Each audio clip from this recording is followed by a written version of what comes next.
एक लड़का एक लड़की दोनों मोबाइल पे लगे, बातें कर रहे हैं, प्यार हुआ, लेके भाग गया लड़का। 8-10 दिन गायब रहा। लड़की का बाप रो रो क्या, पंचायत बैठी लड़की के।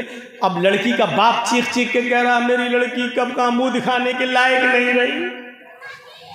अब पंचायत वहां फैसला क्या करती है, अच्छा आ गया लड़का, लड़का क्यों लेके गया, चल अब इससे शादी कर।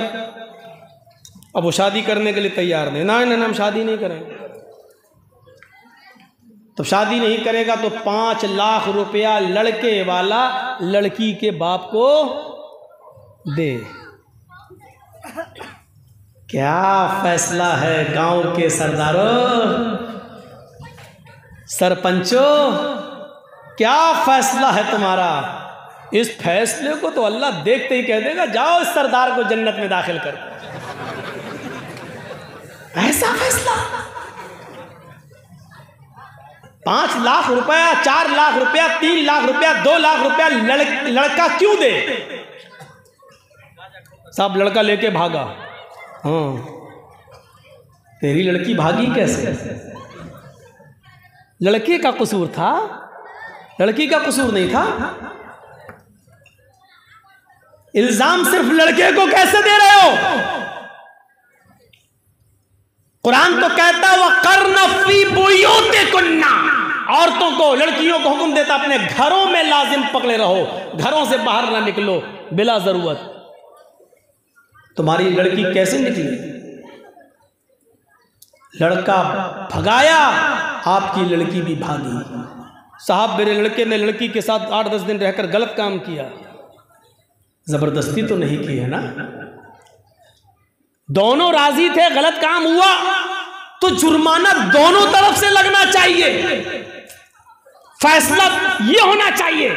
लेकिन बड़ा अजीब फैसला, जुर्माना लड़का दे, लड़के का बाप दे लड़की के बाप को। वाह साहब, गलती दोनों करें, सजा सिर्फ एक को दी जाए। ये हमारा अदल है, हमारा इंसाफ है। हम अपने बिरादरी में अदल नहीं कर पाते हैं, हिंदू और मुसलमान, सिख और ईसाई के दरमियान हम अदल क्या करेंगे और इंसाफ क्या करेंगे।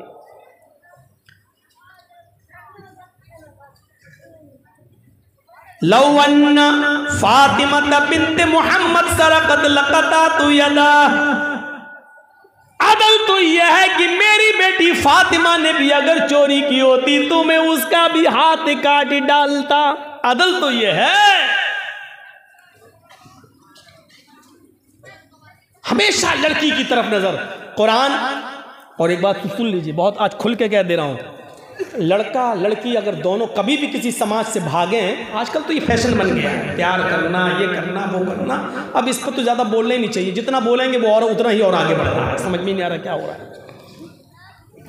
तो लड़का लड़की, एक बात सुन लीजिएगा, बहुत ज़बरदस्त बात बताने जा रहा हूँ। लड़का लड़की जब भी दोनों भागे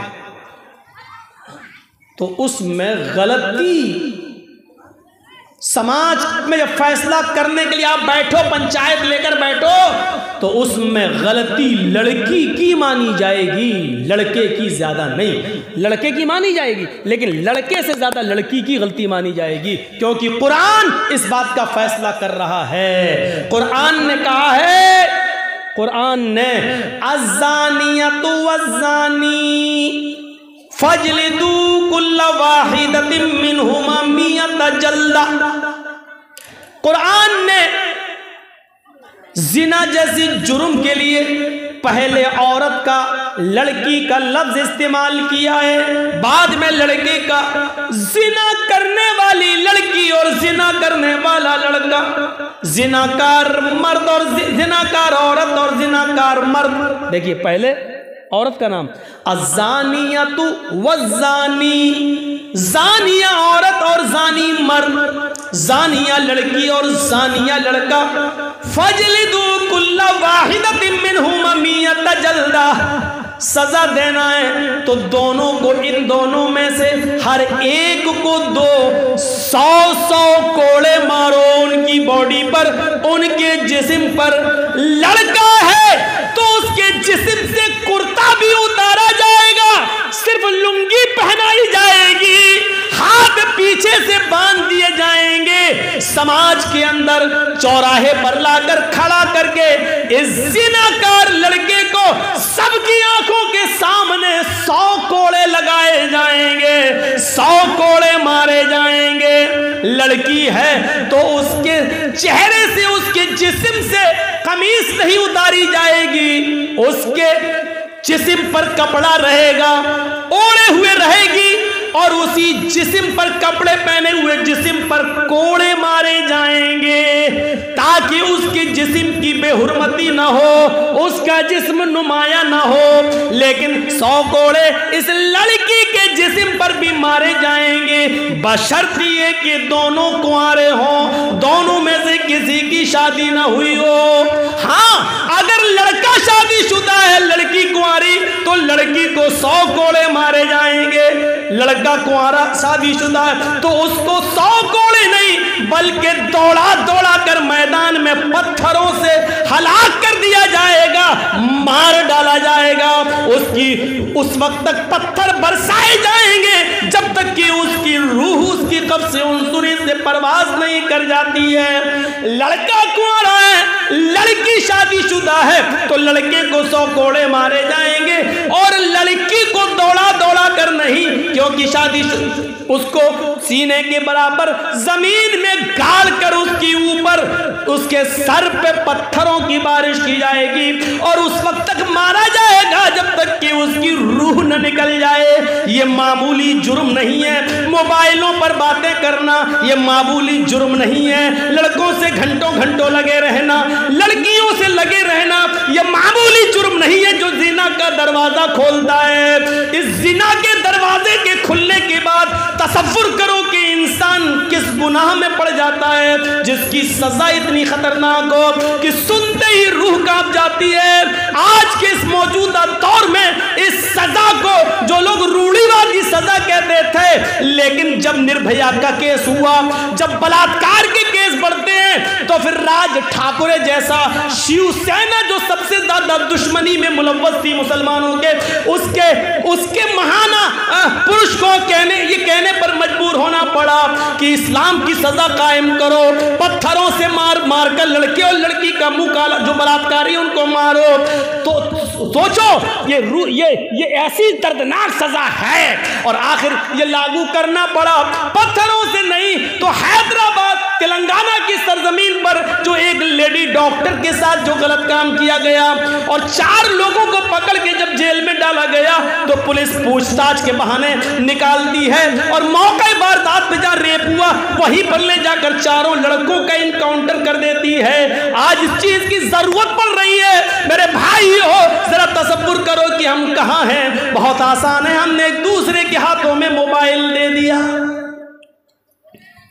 गलती लड़की की पहले मानी जाएगी, लड़के की नहीं, क्योंकि अल्लाह ताला ने लड़की का लफ्ज़, औरत का लफ्ज़ पहले इस्तेमाल किया है, क्योंकि जिना की इब्तिदा मर्द की बनिस्बत औरत की तरफ से, लड़के की बनिस्बत लड़की की तरफ से ज़्यादा।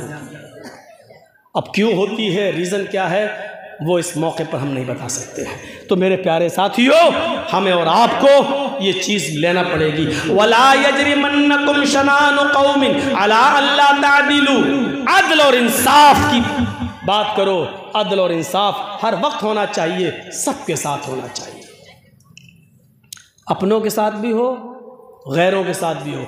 इंसाफ का दामन कभी नहीं छूटना चाहिए। वला काजी ये मारा जो ये इसने यहूदी बच्चे को जो मार दिया था पढ़, तो उसने क्या कहा, यहाँ से बात मेरी कट गई थी, वो टेनी वेनी निकल गया, वो लखीमपुर खीरी का मामला मेरे जहन में आ गया। तो उस यहूदी बच्चे ने कहा कि मैं मुकदमा दायर करूँगा। तो इसने क्या कहा, हमारे इब्ने आस के बेटे ने, जा कर दे, मेरा कोई कुछ नहीं कर सकता। लड़के ने कहा नहीं, इंसाफ होगा। का इंसाफ कौन करेगा, जिसके पास तू जा रहा है हमारे इब्ने पास, वो मेरे बाप हैं। लड़का चुप हो गया, तुम्हारे बाप हैं। उसने कोई शिकायत नहीं की, कुछ नहीं कहा। 1 महीना गुजर गया। इत्तेफाक देखिए, 1 महीने के बाद उस बस्ती का दौरा करते करते हजरत उमर मिस्र पहुंच गए।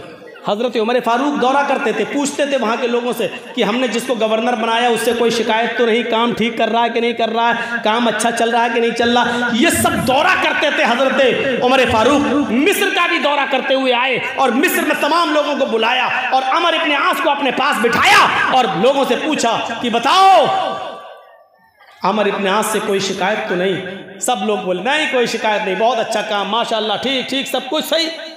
लेकिन वहीं पर 12 साल का 13 साल का छोटा सा बच्चा जो बैठा था वो कहने लगा, अमीरुल मोमिनीन मुझे एक शिकायत है। भरे मजमे में तुम ही उठे हो, 12-13 साल का बच्चा, हिम्मत, इधर आओ बेटा, इधर आओ, इधर आओ। उसको बुलाया, आया, क्या हुआ बेटा, बोलो। उसको अपने पास बिठाया ताकि उसके अंदर से डर नाम की कोई चीज बाकी न रहे। अपने पास बुलाने के बाद कहा, बोलो बेटे क्या बात है। कहा, अमीरुल मोमिनीन अमर इब्न आस के बेटे ने मेरे साथ घोड़ा दौड़ाया कि कौन आगे निकलता है, चलो दौड़ते हैं। घोड़दौड़ में हम आगे निकल गए। इतनी सी बात इनके बेटे को बुरी लगी और उसने भरे मजमे में सबके सामने मेरे गाल पर एक थप्पड़ मार दिया। हजरत उमर फारूक खड़े हो गए, अमर इब्न आस की तरफ नजर डाली। अमर इब्न आस ने जवाब दिया, अमीरुल मोमिनीन इसमें मेरा कोई कसूर नहीं है, आज तक मुझे ये इत्तला ही नहीं मिली। अच्छा तो ये बताओ आ यहूदी बच्चे, तुमने अमर इब्न आस से शिकायत क्यों नहीं की? उस बच्चे की ज़बान से ये जुमला निकला, अमीरुल मोमिनीन मैं इनके पास आना चाह रहा था, इनका बेटा बोल दिया जा जा, मेरा कोई कुछ नहीं कर सकता, मैं अमर इब्न आस का बेटा हूँ, जिसके पास तू शिकायत लेके जा रहा है वो मेरा बाप है। अमर इब्न आस का मैं बेटा हूँ, इस शहर के गवर्नर का मैं बेटा हूँ। जब बेटा सुना तो फिर मैंने कुछ नहीं कहा, मैं खामोश हो गया। आज आपने भरोसा दिलाया तो मैं खड़ा हो गया और आपको कहने लग के आपको बोल दिया। अमर इब्न आस की तरफ देखा, अमर इब्न आस ने फौरन अपने बेटे को तलब कर लिया। बेटा आया, यहूदी बच्चे के सामने उसने सर झुकाया, पूछा क्या ये बच्चा सही कह रहा है? उस अमर इब्न आस के बेटे ने फौरन सर हिलाकर गवाही दी कि हाँ मैंने इसको थप्पड़ मार दिया। जुर्म क्या था?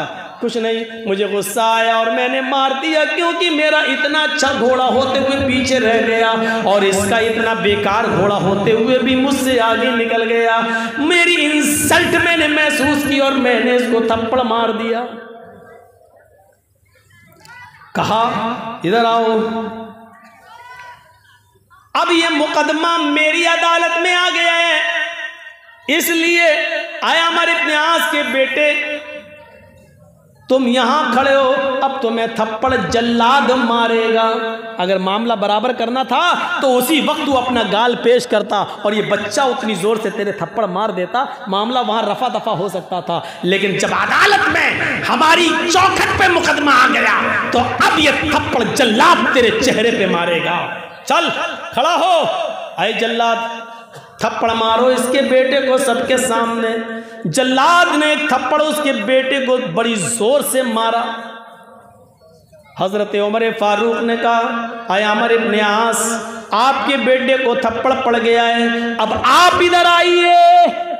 ये इंसाफ कोई करेगा? इधर आओ।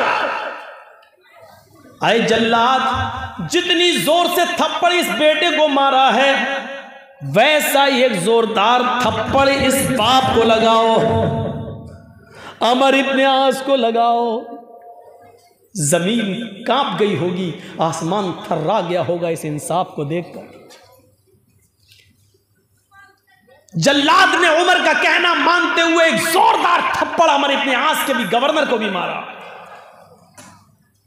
सबके सामने। अमर इब्न आस ने कहा, अमीरुल मोमिनीन थप्पड़ सबके सामने पड़वाया गया, मुझे इसकी कोई दिक्कत नहीं है, लेकिन क्या मैं जान सकता हूं, क्या मैं पूछ सकता हूं कि मुझे किस जुर्म में मारा गया? जिसने यहूदी बच्चे को थप्पड़ मारा उसको थप्पड़ मार दिया गया, मामला तो बराबर हो गया। मुझे किस जुर्म में थप्पड़ मारा गया क्या मैं जान सकता हूं? आपने कभी बेइंसाफी नहीं की है? क्या मुझे बतला सकते हैं कि मेरे साथ किस बुराई की वजह से ये इंसाफ किया जा रहा है? मैंने कौन सा गुनाह किया, मैंने कौन सी गलती की? जवाब सुनो। हजरत उमर ने कहा तुम्हें इस जुर्म पे थप्पड़ मारा जा रहा है, तुम्हारी गलती यह है कि तुमने अपने बेटे की सही तरबियत नहीं की, तुमने अपने बेटे को सही तालीम नहीं दी। अगर सही तालीम दी होती तो तुम्हारा बेटा ये नहीं कहता जा जा मेरा कोई कुछ नहीं कर सकता है, मैं अमर इब्न आस का बेटा हूं, मैं शहर के गवर्नर का बेटा हूं। तुमने ये नहीं कहा कि मैं भी अल्लाह का एक बंदा हूं, तुम्हारे बेटे को ये मालूम है कि तुम गवर्नर हो, जबकि ये खुशी की बात नहीं है। तुम एक जिम्मेदार इंसान हो, तुम्हें लोगों की खिदमत के लिए भेजा गया है। तुम्हें मालूम होना चाहिए कि गवर्नर ज्यादा जवाबदेह होता है, ज्यादा जवाबदेह होता है। लिहाजा ये थप्पड़ तुम्हें याद दिलाता रहेगा और आइंदा तुम अपने बेटे को अच्छी तरबियत दोगे, अच्छी तालीम दोगे।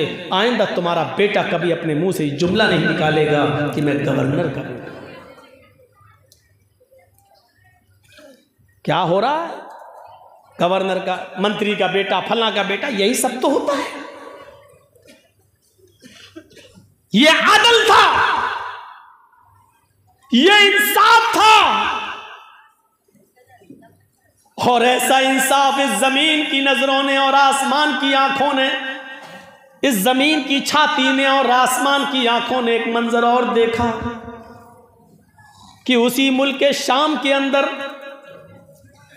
हजरत उमर फारूक का बेटा खजूर के सड़ जाने के बाद जो रस होता है उसमें नशा आ गया था, वो नबीज बन गई थी और उसने उठाया और पी लिया और उसमें नशा आ गया था। यह खबर जब वहां के गवर्नर को मिली तो उस गवर्नर ने हजरत उमर फारूक के बेटे को बुलाया और पूछा क्या तुमने नबीज पी ली थी, नशा इस्तेमाल कर लिया था? उसने कहा हाँ, नबी रखी हुई थी खजूर का रस, वो सड़ चुका था, मुझे पता नहीं चल सका कि ये सड़ गया और इसमें नशा आ गया था। मैंने जब पी ली तो पीने के बाद मुझे नशा आ गया। हाँ, मैंने ये गलती की है, मैंने नशा कर लिया था। कहा खड़े हो जाओ। हजरत उमर फारूक के बेटे पर 40 कोड़े मार दिए गए, 40 कोड़े पड़ गए। लेकिन मदीने में जब हजरत उमर को पता चला कि मेरे बेटे को मुल्क शाम में शराब पीने के, नबीज पीने के, नशे वाली चीज इस्तेमाल करने की वजह से नशा आ गया था, पता चला कि वहां के गवर्नर ने उनको 40 कोड़े मार दिए। इसके बावजूद हजरत उमर फारूक ने घोड़ा भेजा, मदीने से घोड़ा भेजा, और घोड़ा भेजने के बाद वहां के अमीर को, वहां के खलीफा को, गवर्नर को लेटर लिखा कि मेरे बेटे को तुरंत इस घोड़े पर बैठाकर मदीने भेजा जाए। घोड़ा मुल्क शाम पहुंचता है, रुका मिलते ही अमर इब्न आस ने उनके बेटे को उस घोड़े पर बिठा कर रवाना कर दिया। जैसे ही बेटा रवाना होता है और मदीने आता है, हजरत उमर फारूक अपने बेटे को घर में नहीं घुसने देते हैं। कहने बेटे पहले इधर आओ। कहाँ जा रहे हो? कहा अम्मी से मिल लूं, बहुत दिनों बाद आ रहा हूं, अम्मी से मुलाकात कर लूं, माँ से मिल लूं। जवाब दिया बेटे अभी माँ से मत मिलो, अभी इधर आओ। सुना है कि तुमने मुल्क शाम के अंदर खजूर का सड़ा हुआ रस जो नशावर हो चुका था तुमने पी लिया था और उसमें नशा आ गया था। ऐ शराब पीने वालों, स्मोक पीने वालों, गांजा इस्तेमाल करने वालों, हीरोइन इस्तेमाल करने वालों, स्मोक इस्तेमाल करने वालों, ये चीजें तो शराब से बहुत बड़ी हैं। शराब जैसी चीज और 40 कोड़े खाने के बावजूद हजरत उमर फारूक ने अपने बेटे को मदीने बुलाया और जब ये पूछा तो बेटे ने कहा, अरे अब्बू ये सब चीजें अनजाने में हो गई, धोखे में हो गई, मुझे पता नहीं चल सका, लेकिन मुझे 40 कोड़े मार दिए गए हैं, मैंने सजा भुगत ली है। हजरत उमर ने कहा, नहीं मेरे बेटे, सजा तुम्हें आज मिलेगी। मैंने 4 जल्लादों को खड़ा किया है, एक जल्लाद 10 कोड़े मारेगा, उसके बाद हट जाएगा, क्योंकि अब उसके हाथ में मारने की ताकत कुछ कम हो जाएगी। दूसरा जल्लाद 10 कोड़े मारेगा, तीसरा मारेगा, चौथा फिर 10 कोड़े मारेगा, आज तुम्हें 40 कोड़े लगाए जाएंगे। बेटे ने कहा, अब्बू जान ये तो जुल्म है। कहा, नहीं मेरे बेटे, यही इंसाफ है, यही अदल है। खड़ा कर दिया गया और उस बेटे के जिस्म पर बाप ने, हजरत उमर ने अपनी आंखों के सामने कोड़े पड़वाए, अपनी आंखों के सामने उस बच्चे पर कोड़े पड़ रहे हैं। बाप की आंखों में आंसू है लेकिन जमीन पर नहीं गिरने देता है। अदल का तकाजा यही है। जब 40 कोड़े बेटे को मिल गए, बेटे ने खा लिए। माँ ये सदमा बर्दाश्त नहीं कर पा रही है। कोई भी हो, लखते जिगर होता है, बेटा बेटा होता है, लेकिन उसने तुतलाते हुए जबान में पूछ ही लिया, अमीरुल मोमिनीन मेरे बेटे को ये बाद में 40 कोड़े किस हैसियत से मारे गए हैं? अरे मेरे शौहर, जब 40 कोड़े मुल्क शाम में पड़ चुके थे तो यहाँ किस जुर्म में उसको कोड़े लगाए जा रहे हैं? हजरत उमर ने जवाब दिया, अरे मेरी बीवी और अरे समाज के लोगों, मैंने ये कोड़े इसलिए यहाँ लगाए क्योंकि मुझे यकीन नहीं है हजरत अमर इब्न आस ने मेरे बेटे पर जो कोड़े मारे हैं वो जोर से कोड़े मारे गए होंगे, वो पूरी ताकत से कोड़े बरसाए गए होंगे। मुझे उम्मीद नहीं है, क्योंकि जब मेरे बेटे को कोड़े मारे जा रहे होंगे तो अमर इब्न आस के सामने ये बात रही होगी कि ये उमर फारूक का बेटा है, और जिस जल्लाद ने कोड़े मारे होंगे वो भी मालूम होगा कि ये उमर का बेटा है। तो जितनी जोर से कोड़ा मारना चाहिए उतनी जोर से मेरे बेटे को कोड़ा नहीं मारा गया होगा, इसलिए कि ये उमर का बेटा है, इसके साथ रियायत की गई होगी। मेरी बीवी और समाज के लोगों, मुझे अमर इब्न आस और वहां के जल्लाद के कोड़ों पर एतबार नहीं है, इसलिए मैंने अपनी आंखों के सामने जल्लादों से 40 कोड़े मरवाए हैं, पड़वाए हैं। अब मुझे यकीन है कि मेरे कोड़े को, मेरे बेटे को जो सजा मिली वो सही। अब मैं कयामत के दिन अल्लाह के सामने, अर्श के सामने खड़े होकर कह सकता हूं कि मैंने अपने बेटे को अपनी आंखों के सामने सजा दिलवाई। ये अदल था, ये अदल। और इस अदल के बिना मेरे भाइयों इंसानियत जिंदा नहीं रह सकती है। इंसानियत का एहतराम तभी होगा जब अदल हमारे अंदर पाया जाएगा, चाहे वो हिंदू हो, मुसलमान हो, सिख हो, ईसाई हो, आपका अपने घर में आपके औलाद हो, आपकी बेटे और बेटियां हो, आपके रिलेटिव्स, रिश्तेदार हो, जब तक अदल नहीं होगा इंसानियत जिंदा नहीं रहेगी। इंसानियत को जिंदा रखना है तो अदल का तकाजा है मेरे भाइयों कि सबके साथ अदल किया जाए। वला यजरिमन्नकुम शनानु कौमिन अला अल्ला तादिलू इअदिलू व अक़रबु लित्तक़वा। सबके साथ इंसाफ करो और यही तक़वा के ज़्यादा करीब है। और इंसानियत का दर्स देता है कुरान। गैर मुस्लिमों के पंडितों को, सिखों के गुरुओं को, ईसाइयों के पादरियों को, यहूदियों के राहिबों को, जैन धर्म के मुनियों को आप गाली नहीं दे सकते हैं। किसी भी दूसरे मजहब के बुजुर्गों को आप गाली नहीं दे सकते हैं। वला तसुब्बुल्लज़ीना यदऊना मिन दूनिल्लाह, अल्लाह को छोड़कर जो दूसरों की इबादत करते हैं, दूसरों की पूजा करते हैं, तुम उनको गाली मत दो। कुरान कह रहा है वला तसुब्बुल्लज़ीना यदऊना मिन दूनिल्लाह, अल्लाह के अलावा जो दूसरे माबूदों की, दूसरे खुदाओं की पूजा करते हैं, इबादत करते हैं, तुम उनको गाली मत दो। फयसुब्बुल्लाह अदवन बिगैरि इल्म, ऐसा न हो कि तुम उनके बुजुर्गों को, उनके महान पुरुषों को तुम गाली दो, तो जवाब में वो तुम्हारे अल्लाह को, तुम्हारे रब को गाली दे बगैर इल्म के।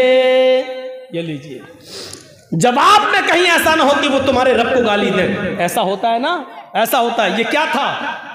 इन 5, 6, 20, 25, 50 लड़कों ने घेर कर एक लड़की से कहा, क्या कहा? जय श्री राम, जय श्री राम। इसने जवाब में कहा अल्लाहु अकबर, अल्लाहु अकबर। ये क्या था? ये क्या था? हम किसी गैर मुस्लिम से कहें तेरे भगवान की ऐसी की तैसी, तो वो क्या कहेगा? कठमुल्ला, तेरे अल्लाह की ऐसी की तैसी। हुआ क्या? हुआ। ये बिल्कुल वही अपने रब को गाली देना। अल्लाह के रसूल ने कहा कि तुम लोग अपनी माँ को गाली मत दो। सहाबा ने कहा अल्लाह के रसूल अपनी माँ को कौन गाली दे सकता है? आपने कहा तुम दूसरों की माँ को गाली दोगे, जवाब में वो तुम्हारी माँ को गाली देंगे। तो इसका मतलब ये है कि तुम खुद जिम्मेदार हुए अपनी माँ की गाली के। तुमने अपनी माँ को खुद गाली दी, न तुम उनकी माँ को गाली देते, न वो जवाब में तुम्हारी माँ को गाली देते। तुम दूसरों के खुदाओं को बुरा कहोगे तो वो तुम्हारे असली रब को बुरा कहेंगे। तुम उनके झूठे माबूदों को गाली दोगे तो वो तुम्हारे सच्चे माबूद को गाली देंगे। कुरान ने कितनी बड़ी अच्छी और हिकमत भरी बात कही है, वला तसब्बुल्लज़ीना यदऊना मिन दूनिल्लाह फयसब्बुल्लाह अदवन बगैरि इल्म। तुम दूसरों के माबूदों को गाली मत दो, दूसरों के बुजुर्गों को गाली मत दो। जो अल्लाह को छोड़कर दूसरों की इबादत करते हैं तुम उनको गाली मत दो। ऐसा न हो कि वो तुम्हारे अल्लाह को दुश्मनी में गाली देने लगे और इल्म न हो, यानी जिहालत की वजह से गाली देने लगे। तारीख में बताती है मेरे प्यारे साथियों, कभी अल्लाह के रसूल ने और सहाबा ने कभी दूसरों के बुजुर्गों को गाली नहीं दी, न बुरा भला कहा है। सिर्फ इतना कहा है लोगों इन तमाम माबूदा ने बातिला से बचकर एक अल्लाह की इबादत करने वाले बन जाओ। न कभी हमारे नबी ने, न हमारे रसूल ने, न हमारे सहाबा ने कभी किसी की दूसरे की मजहबी इबादतों पर कब्जे किए हैं, कभी नहीं।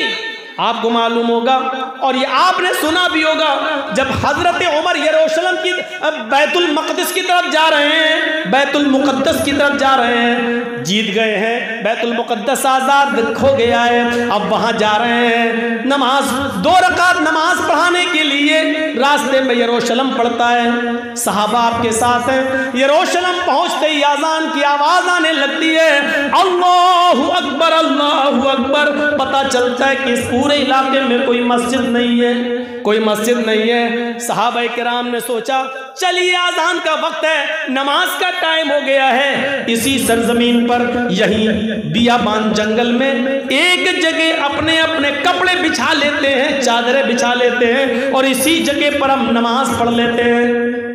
जैसे वो लोग वुज़ू बनाने के लिए तैयार होते हैं, क्या देखते हैं कि बस्ती से कुछ ईसाई आ रहे हैं। आते ही कहने लगे अमीरुल मोमिनीन कौन है? जवाब दिया हजरत उमर ने, जी बोलिए, मैं ही उमर हूँ और लोगों का खातिम मैं ही हूँ। फरमाया आप लोग यहाँ नमाज पढ़ रहे हैं कि जी नमाज का वक्त हो गया, हम नमाज पढ़ना चाहते हैं। उन ईसाइयों ने कहा आप इस खुले मैदान में यहाँ नमाज क्यों पढ़ेंगे? ये हमारा गिरजा मौजूद है, ये हमारा गिरजा मौजूद है, आप हमारे गिरजा में आ जाइए और नमाज पढ़ लीजिए। मैंने सुना है कोई मूर्ति होती है तो आपके गिरजा में नमाज नहीं होगी। हजरत उमर ने कहा ये सही है। फरमाया हमारे गिरजा में ईसा मसीह की मूर्ति है, लेकिन हमने उसको उठा दिया है, हमने उसको अलग कर दिया है। आप नमाज पढ़ के चले जाएंगे तब हम लगा लेंगे। अमीरुल मोमिनीन आप गुजर रहे हैं, हमने ईसा मसीह की का स्टेच्यू, उनका मुजस्समा मैंने हटाकर अलग कर दिया है और मैंने पूरे गिरजा को धुल दिया है, पानी मार दिया है, ताकि आपको ये न लगे कि यहाँ गैर मुस्लिमों की पूजा हम लोग पूजा किए हैं, ईसा मसीह के सामने झुके हैं तो ये मंदिर या गिरजा नापाक है। हमने उसको धुल दिया है।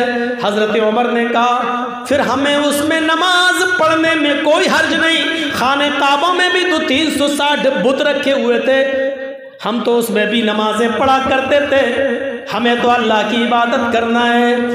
अगर तुमने ईसा मसीह का स्टेच्यू हटा दिया है और गिरजा को धो दिया है तो हमें उसमें नमाज पढ़ने में कोई एतराज, कोई ऑब्जेक्शन नहीं है। लोगों चलो हम इनके गिरजा में नमाज पढ़ लेते हैं। चादरें बिछ गई, चटाइयां बिछ गई, वुजू बना के सारे सहाबा गिरजा में घुस गए। आगे हजरत उमर फारूक हैं, इकामत कही जाने लगी, अल्लाहु अकबर अल्लाहु अकबर अशहदु अल्ला इलाहा इल्लल्लाह, इकामत कही जाने लगी। हजरत उमर फारूक इकामत होने के फौरन बाद अभी अल्लाहु अकबर कहकर नमाज नहीं पढ़ाते, शुरू नहीं करते। अचानक वो अपना मुसल्ला, अपनी जाय नमाज उठा लेते हैं। लोगों से कहते हैं कि तुम भी अपनी अपनी चटाइयाँ उठा लो, हम इस गिरजा में नमाज नहीं पढ़ेंगे। बाहर निकल गए और फिर उसी मैदान में चटाइयाँ बिछाई, उसी मैदान में चादरें बिछाई और उसी मैदान में हजरत उमर ने नमाज पढ़ाई। जब नमाज खत्म हो गई तो वो ईसाइयों का पादरी रोते हुए आया, अमीरुल मोमिनीन क्या हो गया है? हमने तो आपको इजाजत दे दी थी, क्या हमारा गिरजा इतना बेकार है जो आपकी नमाज के लायक नहीं है? क्या यही भाईचारा है? क्या यही एक दूसरे में भाईचारा कायम करना चाहा है आपने? अमीरुल मोमिनीन, अगर आज आप हमारे गिरजा में नमाज पढ़ लेते तो हमें बड़ी खुशी होती।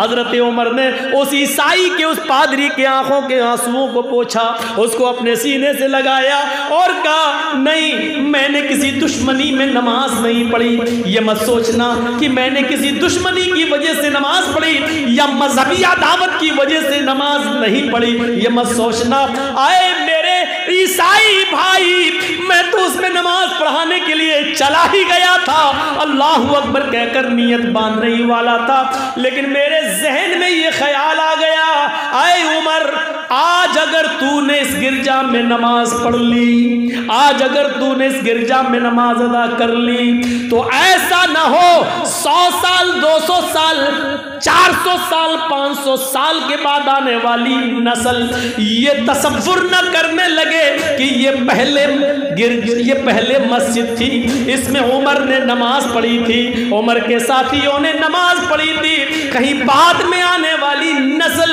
इस गिरजा को मस्जिद समझकर कहीं गिरजा को तोड़ न दे, कहीं गिरजा को गिरा न दे, कहीं तुम्हारी गिरजा को तोड़कर उसको मस्जिद न बना ले। इस डर से मैं निकल गया ताकि किसी को ये एहसास न हो कि इसमें नमाज पढ़ी गई। अगर किसी को 100 साल 200 साल के बाद, मेरे इंतकाल के बाद, ये कहने का मौका मिल सकता है कि इसमें तो उमर और सहाबा ने नमाज पढ़ी है, तो पहले मस्जिद थी, तुम्हारा गिरजा तोड़कर यहाँ मस्जिद बनाने का एक बहाना उनको मिल सकता है। इसलिए हम इस गिरजा में नमाज नहीं पढ़े ताकि बाद में आने वाली कोई नस्ल इस गिरजा को तोड़कर मस्जिद बनाने का दावा या मस्जिद होने का दावा न कर दे। इस तरह से दूसरों की इबादत गाहों की हिफाजत होती थी। मेरे भाइयों, आज तसव्वुर किया जा सकता है? आज तसव्वुर नहीं किया जा सकता है।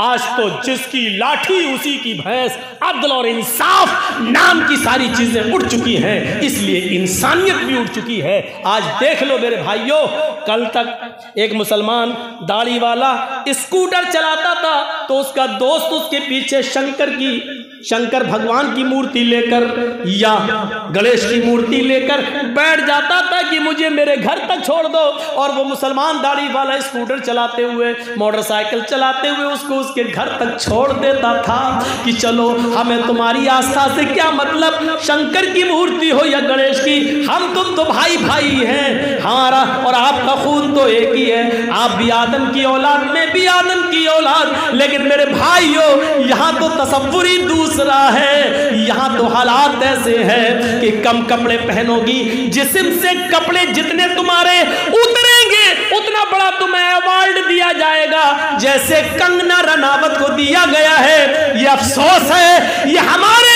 इस देश की सबसे बुरी परंपरा है कि जिसके जिस्म पर कपड़े जितने कम हो, जो जितनी ज्यादा नंगी हो, आज उसको पद्मश्री अवार्ड से नवाजा जाता है। और जो बेटी अपने जिस्म पर जितना ज्यादा कपड़ा और हिजाब के साथ जाए, आज उसके जिस्म से हिजाब नोचने की कोशिश की जाती है, उसको नंगा करने की कोशिश की जाती है। जिस मुल्क के अंदर बेटियों के साथ ये सलूक किया जाए, जिस मुल्क के अंदर बच्चियों के साथ ये सलूक किया जाए, उस मुल्क के अंदर भाईचारा कैसे कायम करोगे? उस मुल्क के अंदर हिंदू और मुसलमान दोनों को एक करने की कैसे कोशिश करोगे? जो खाइयां इस सरकार ने और गवर्नमेंट ने पैदा कर दी हैं, मेरे भाइयों, बाद में आने वाली नस्लें भी इसको भर नहीं पाएंगी। जो नफरतें और जो कदूरतें और जो दुश्मनियां मेरे भाइयों इस सरकार ने एक दूसरे के दिलों में भरने की कोशिश की है, दोनों तरफ से ये कदूरतें भरी जा रही हैं, दोनों तरफ से ये अदावत एक दूसरे के खिलाफ भरी जा रही हैं। एक हिंदू हिंदू कर रहा है तो दूसरी तरफ से मुसलमान मुसलमान की सदाएं लगाई जा रही है। कोई ये बताने के लिए तैयार नहीं है ये देश हिंदू और मुसलमान दोनों का है, ये मुल्क हिंदू और मुसलमान दोनों का है, इसको सबने आजाद कराया है। ये मुल्क सिर्फ हिंदुओं से नहीं चल सकता है, ये मुल्क सिर्फ मुसलमानों से नहीं चल सकता है। ये मुल्क तभी चलेगा जब कांटा राम को चुभे और उसका दर्द रहीम के दिल में हो, और जब रहीम की बेटी मरे तो उसका दर्द और उसकी तकलीफ राम को हो। जब तक ये एहसास हमारे अंदर पैदा नहीं होगा, ये मुल्क मेरे भाइयों तरक्की की राह पर गामजन नहीं हो सकता है, तरक्की की राह पर नहीं चल सकता है। जरूरत है उसी राम के दर्द को रहीम समझे और रहीम की तकलीफ को राम समझे।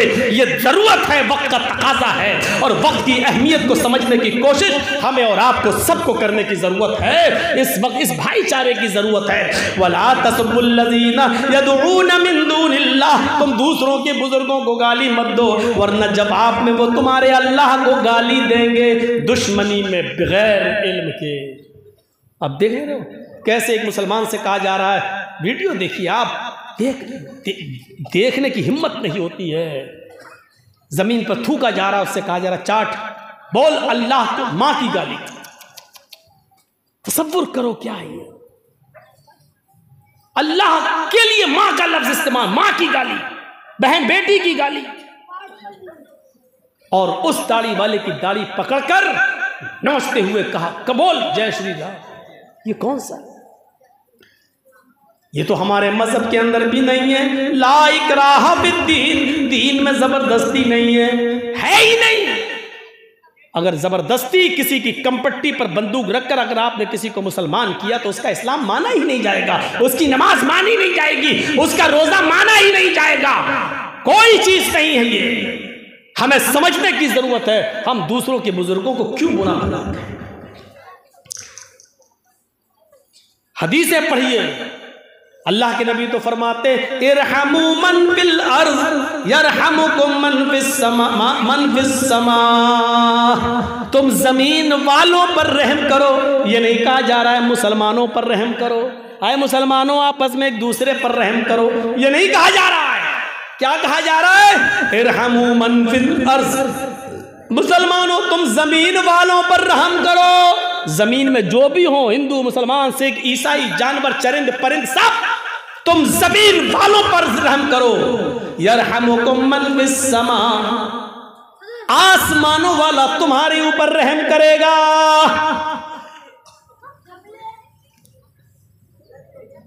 हमारे पड़ोस में एक हिंदू रहता है, उसका बच्चा बीमार है, हॉस्पिटल के अंदर एडमिट है, रमजान का महीना चल रहा है, डॉक्टर ने कहा इसको 1 बॉटल खून की जरूरत है, ऑपरेशन होगा। बाप का ब्लड मैच नहीं खा रहा है बेटे के ब्लड से। हमारे उस हिंदू पड़ोसी को मालूम है कि मौलाना जर्जीज का ब्लड ग्रुप वही है जो मेरे बच्चे का है। फोन आता है, एक मिसाल दे रहा हूं, वो हिंदू पड़ोसी फोन करता है, जर्जीज साहब आपका ब्लड ग्रुप क्या है? जर्जीज साहब जवाब देते हैं A+। अरे मेरे बेटे को A+ ब्लड की जरूरत है, अगर आधे घंटे में आप हॉस्पिटल नहीं पहुंचे तो मेरा बेटा मर जाएगा। जर्जी साहब जा रहे हैं, गाड़ी उठाई, बाइक उठाई, 4 व्हीलर पकड़ी, भागे, हॉस्पिटल पहुंचते हैं। डॉक्टर ने ब्लड का नमूना लिया, A+ पाया गया है, पॉजिटिव पाया जा रहा है। हाँ ठीक है, लेट जाओ। जर्जी साहब लेट गए, लेकिन मसला मालूम है कि रोजे की हालत में एक ब्लड बॉटल ब्लड नहीं दिया जा सकता। खून की जांच, मलेरिया या बुखार टेस्ट करने के लिए 2 ml, 3 ml, 5 ml ब्लड निकाला जा सकता है रोजे की हालत में, उससे रोजा नहीं टूटेगा। लेकिन एक बोतल ब्लड रोजे की हालत में देना जायज नहीं है। इधर उस हिंदू बच्चे की जिंदगी बचाना भी जरूरी है। शरीयत ये कहती है, यहां हमारा मजहब ये कहता है, जर्जी साहब उस हिंदू बच्चे की जान बचा लो, यही इंसानियत है। इसके लिए अगर तुम्हें रमजान के महीने का फर्ज रोजा तोड़ना पड़ रहा है तो तोड़ दो, रोजा खत्म कर दो। ये रोजा बाद में भी पूरा किया जा सकता है, लेकिन अगर वो हिंदू बच्चा मर गया तो फिर दोबारा जिंदा नहीं किया जा सकता है। ये इंसानियत हमें इस्लाम ने सिखलाई है कि हमें उस हिंदू बच्चे के लिए, उसकी जान बचाने के लिए अपना रोजा तोड़ना पड़ेगा। लेकिन एक बोतल ब्लड देकर अगर हमारी जिंदगी खतरे में नहीं है तो हम उसको एक बोतल खून देंगे और उसकी जिंदगी को बचाना हमारे लिए फर्ज हो जाएगा, जरूरी हो जाएगा। जो मजहब गैर मुस्लिमों के बच्चों की जान बचाने के लिए ब्लड देने को जायज ही नहीं बल्कि जरूरी करार दे रहा हो और उसके लिए अपनी महज मखसूस इबादत रोजा तक तोड़ने का हुक्म दे रहा हो, उस मजहब की इंसानियत का मुकाबला दुनिया का कोई मजहब नहीं कर सकता है। इस इस्लाम की इंसानियत का तकाजा और उसके फजीलत को दूसरे मजहब के अंदर अशरे अशीर उसका 10वां हिस्सा भी, उसका 1/10 भी नहीं दिखाई देगा, 10वां हिस्सा भी नजर नहीं आएगा। दुनिया के सारे मजहब इससे खाली है। जरा तसव्वुर करो। लेकिन इस मुल्क के अंदर हालत यह है कि अगर गोरखपुर के हॉस्पिटल में ऑक्सीजन की कमी हो जाए, सरकार की बदनामी हो रही है और डॉक्टर कफील जैसा आदमी अगर अपने घर से ऑक्सीजन लाकर बच्चों को ऑक्सीजन देने का काम करता है तो देशद्रोही का मुकदमा उस पर लग जाता है, उस पर देश के साथ गद्दारी करने का इल्जाम लगाकर उसको जेल की सलाखों में डाल दिया जाता है। और जो हुक्मरान बने बैठे हैं जिनकी जिम्मेदारी है बच्चों को ऑक्सीजन पहुंचाने की, वो नहीं पहुंचा पा रहे हैं और बच्चे शमशानों में मिलते हैं और गंगा की में नहाते हुए उनकी लाशें दिखाई देती हैं। मेरे भाइयों, ये देश के फेवर में है और जो अपने घरों से ऑक्सीजन लेकर आए और बच्चों को चढ़ाए, ये देशद्रोही है। जरा तसव्वुर करो, यहाँ इंसानियत मर चुकी है। अब कहाँ इंसानियत को हम तलाश करने के लिए जाएंगे, कहाँ ढूंढेंगे? गौर कीजिए। मैं जानता हूं कि हिंदू धर्म हमें इस चीज की तालीम नहीं देता है। हिंदू धर्म तो हमें इंसानियत का दर्स देता है। रामचंद्र जी ने भी हमें इंसानियत का दर्स दिया है, लक्ष्मण ने भी इंसानियत का पाठ पढ़ाया है। राम के मानने वाले गलत हो सकते हैं, राम ने हमें गलत चीज नहीं बताई है। कृष्ण जी ने हमें गलत नहीं बताया है, कृष्ण जी गलत नहीं है। कृष्ण के मानने वाले गलत हो सकते हैं, वो दुश्मनी का शिकार हो सकते हैं। मोहम्मद रसूलुल्लाह गलत नहीं है, मोहम्मद के मानने वाले दुश्मनी का शिकार हो सकते हैं। मेरे भाइयों, कुरान गलत नहीं है, कुरान के मानने वाले गलती कर सकते हैं, इसमें कुरान का कसूर नहीं है। मेरे भाइयों, इसीलिए तो कहता हूं कि चंद लोगों की वजह से आज इंसानियत खत्म होती जा रही है, चंद लोगों की वजह से आज इंसानियत मिटती जा रही है। ये खाई इतनी गहरी होती जा रही है कि इसको पुर करने में और भरने में बहुत दिन लगेंगे, कई साल लगेंगे। हमारा मुल्क बहुत पीछे चला जा रहा है, पीछे की तरफ जा रहा है। इसको अपनी पटरी पे आने में बहुत साल लगेंगे और ये तभी पूरा होगा जब प्यार और प्रेम मोहब्बत एक दूसरे से करने लगेगा, तब जाकर ये खाई पूरी होगी। इसको हमें और आपको समझने की जरूरत है, अपना मुहासिबा करने की जरूरत है, अपना हिसाब लेने की जरूरत है। मेरे भाइयों, आज तबीयत थोड़ी सी नासाज होने के बावजूद भी मैंने तकरीबन 1.25 घंटे आपके ले लिए हैं। 2 घंटे से आज तो सोच रहा था कि 1.5 घंटा बोल कर तकरीर ख़त्म कर देंगे 12 बजे, लेकिन चलिए जब जज्बात में बह गया तो बह गया। हम अल्लाह से दुआ करते हैं कि बारे अल्लाह हमारे अंदर इंसानियत पैदा फरमा दे। अल्लाह इंसानियत को समझने की हमें तौफीक अता फरमा, इंसानियत हमारे अंदर कूट कूट के भर दे।